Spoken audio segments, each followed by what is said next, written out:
Students are stepping up a level with their occupation of parts of Columbia University in the United States. The US has been witnessing mass protests, sit-ins in the most important and largest US universities to stop the genocide, and many of them have specific demands for their universities to divest from corporations who benefit from the genocide in Gaza. This is being portrayed typically in mainstream media as anti-Semitic protests against the Jewish people, despite the fact that in many of these protests you have predominantly Jewish protesters, to a level where some of the Jewish protesters, they had to put banners on their tents saying Jews are here, Jewish protesters here in the United States. Now Columbia University particularly, they're threatening to expel some of the students occupying Hamilton Hall in the university, and the university now are threatening to bring police and use weapons.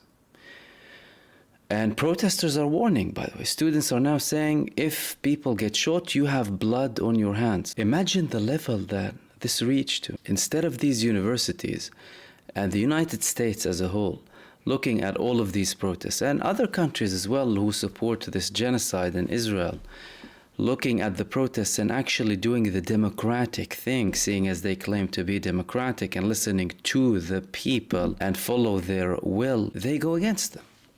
And they start labeling them. If an animal gets injured in a country that the United States doesn't like, or some of these countries don't like, let alone banning protests or protesters being targeted or imprisoned, you'll hear these people talking about a regime change the next day.